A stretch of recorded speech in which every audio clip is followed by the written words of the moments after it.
Minister suggests that test and go now paused entry regime may be restarted in the new year. Mixed signals from Minister of Public Health Anutin Charnvirakul and the Director of the Centre for COVID-19 Situation Administration, CCSA, General Supoj Malaniyom on Tuesday about prospects for the restarting of the test and go entry regime, which officials are poised to begin reviewing on Friday.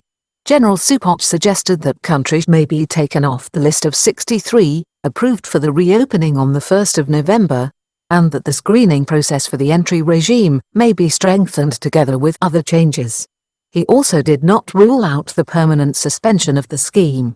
There was some hope on Tuesday for foreign tourism operators, as Minister of Public Health Anutin Charnvirakul suggested that a decision to cease all approvals for entry into the kingdom under the test and go regime through the Thailand pass system may be reviewed early in the new year. On Tuesday, a meeting of the Centre for COVID-19 Situation Administration, CCSA, confirmed that the quicker entry regime has been suspended temporarily so that public health officials can test the current number of visitors, and a further 90,000 who are predicted to arrive up to the 10th of January 2022. Minister Anutin indicated that the government may lift the suspension of test and go on the 4th of January, as it was reacting quickly and decisively to the current situation, an approach insisted upon by Prime Minister Prayut Chan-o-cha.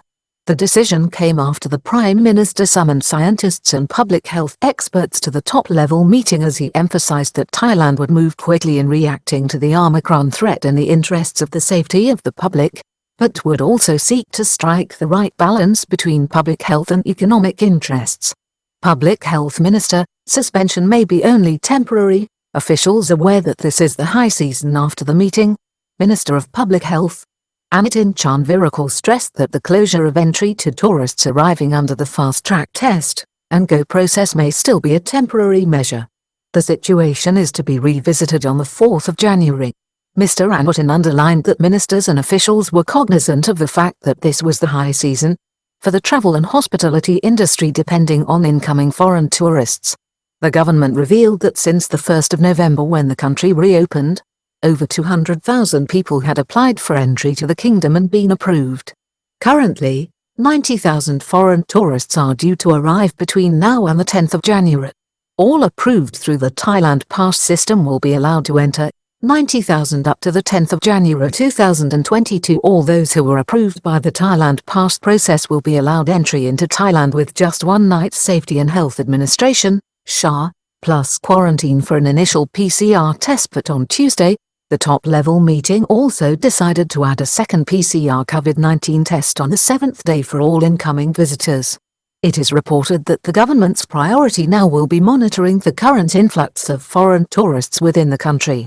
Kyativam Grijit, the permanent secretary at the Ministry of Public Health, explained after the meeting that the infection rate among incoming visitors is currently running at 0.1 to 0.2%, which means that the kingdom may have to deal with up to 200 more people with COVID-19, with the current rate being 25% of those thought to be carrying the Omicron variant, although that may rise as the virus spreads throughout Western countries even among vaccinated people. Bad news confirmed by Prime Minister Prayut Chan-o-cha. The closure to applications was immediate as Thailand grapples with the Omicron threat. After the meeting, the Prime Minister, General Prayut, confirmed the news. There will be no new approvals for the arrival schemes until the situation is reviewed on the 4th of January, he confirmed. He said the focus of officials now was on ensuring that approved passengers who are due to arrive up to the 10th of January are properly received and tested so that an outbreak driven by the Omicron variant can be avoided for as long as possible. He was also more optimistic about the country's ability to deal with Omicron, and in this context, he urged people in Thailand to cooperate with the rollout of third booster vaccine doses. Importantly, although the Omicron variant spreads fast, its symptoms are controllable and treatment is easier, he observed. The Prime Minister's office was anxious to assert that this was not a closure to foreign tourism at this time, but a temporary suspension. General Prayut himself said he did not expect Omicron to become a factor so quickly, but assured the public in Thailand the government was ready to act no matter what course this current threat takes. Travelers have two choices: alternative quarantine or the still open Phuket Sandbox quarantine scheme as of now. There are only two entry options for travellers to the kingdom which apply to all incoming passengers, both Thai nationals and potential foreign arrivals. One is to submit to full or alternative quarantine, which could see visitors detained for up to 10 days depending on their country of origination and vaccination status, and the other is to apply for entry under the Phuket Sandbox program, which remains open.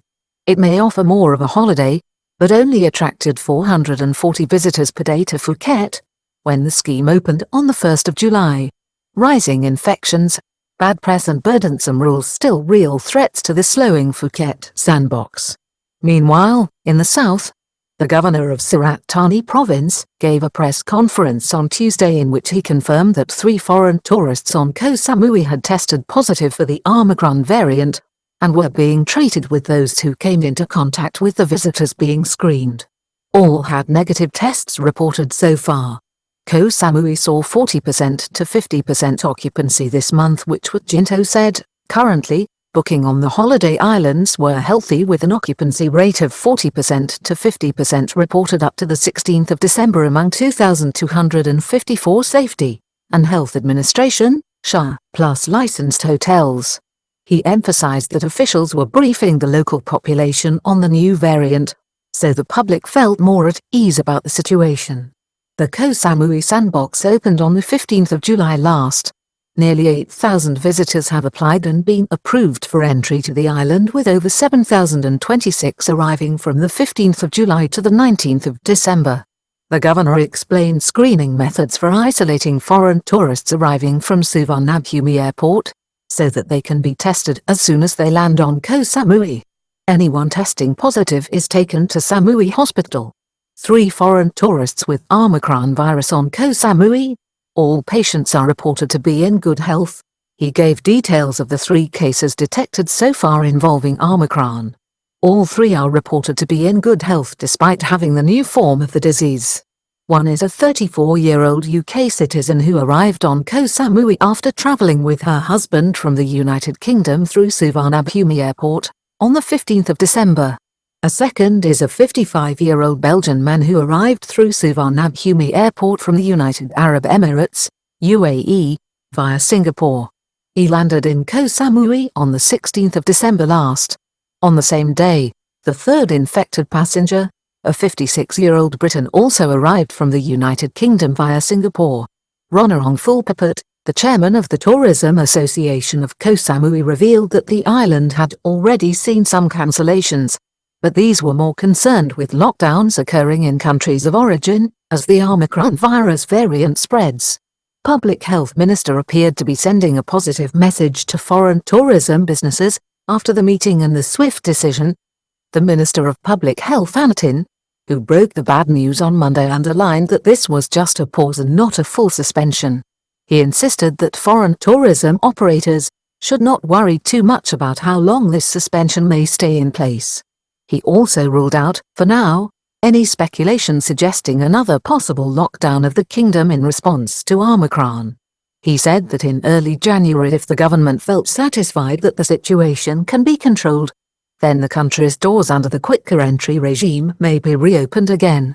Minister Anutin told reporters that the list of 63 countries eligible for the test and go regime will not be trimmed as a part of any effort to restart the more convenient entry process, which accounted for 71% of arrivals after the 1st of November. CCSA chief struck a different tone, however. This contrasted somewhat with a statement given by Centre for COVID-19 Situation Administration, CCSA, Chief General Supoj Malaniyom, who told reporters that the list of 63 eligible countries will indeed be revised by the body, as well as proposals to strengthen screening and public health measures. General Supoj said the high-risk countries will be identified by the CCSA, and that a review was to begin this Friday of the entire test and go regime, which may need to be reorganized. He also suggested that the scheme may be shelved completely by the government if the risks to public health are considered too high at this time.